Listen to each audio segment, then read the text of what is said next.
नमस्कार। शराब घोटाला, पिछले 2 साल से यह शब्द आपने कई बार सुना होगा। 2 साल से बीजेपी की सारी एजेंसीज कई रेड मार चुकी हैं, कई लोगों को गिरफ्तार कर चुकी हैं, लेकिन अभी तक एक भी पैसे का हेरफेर कहीं नहीं मिला, कहीं से एक भी पैसा नहीं मिला। अगर भ्रष्टाचार वाकई हुआ है तो इतने करोड़ों रुपए गए कहां? क्या सारा पैसा हवा में गायब हो गया?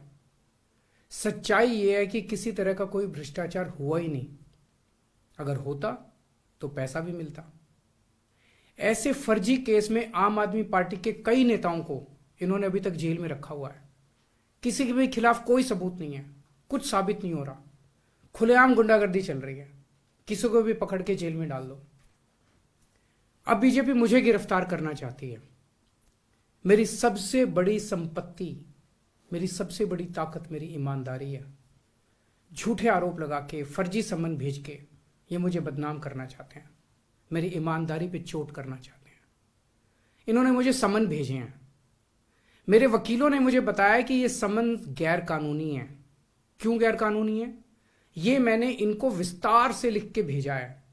मैंने बताया है कि उनके समन कैसे गैर कानूनी है, लेकिन उन्होंने मेरी एक भी बात का जवाब नहीं दिया। इसका मतलब उनके पास मेरी बातों का जवाब नहीं है। इसका मतलब वे भी मानते हैं कि उनका नोटिस गैर कानूनी है। क्या मुझे एक गैर कानूनी समन का पालन करना चाहिए? अगर कानूनी रूप से सही समन आएगा तो मैं पूरा सहयोग करूंगा। बीजेपी का मकसद जांच करना तो है ही नहीं। इनका मकसद तो लोकसभा चुनाव में मुझे प्रचार करने से रोकना है। ठीक लोकसभा चुनाव के पहले इन्होंने मुझे समन भेजा है। क्यों? इस जांच को चलते 2 साल हो गए। अभी ठीक लोकसभा चुनाव के पहले मुझे क्यों बुलाया जा रहा है? पहले क्यों नहीं बुलाया? सीबीआई ने मेरे को 8 महीने पहले बुलाया था। मैं सीबीआई में गया था, उनके सारे जवाब भी दिए थे। लेकिन अब ये लोग ठीक लोकसभा चुनाव के 2 महीने पहले मुझे बुला रहे हैं। तो बीजेपी का मकसद कोई पूछताछ करना थोड़ी है।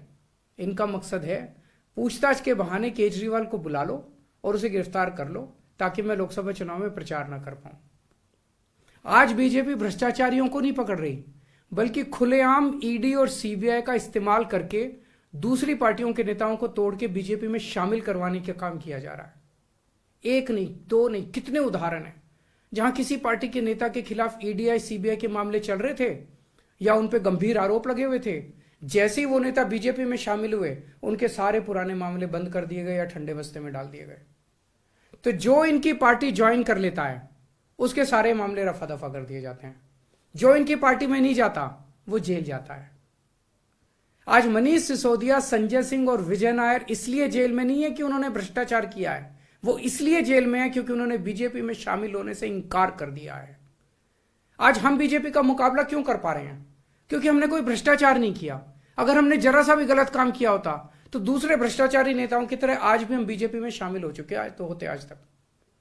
इस तरह देश के ईमानदार नेताओं को जेल में डाल के और भ्रष्टाचारियों को अपनी पार्टी में शामिल करवा के ऐसे तो देश आगे नहीं बढ़ सकता। ये क्या चल रहा है? ये जो कुछ भी चल रहा है बहुत खतरनाक है।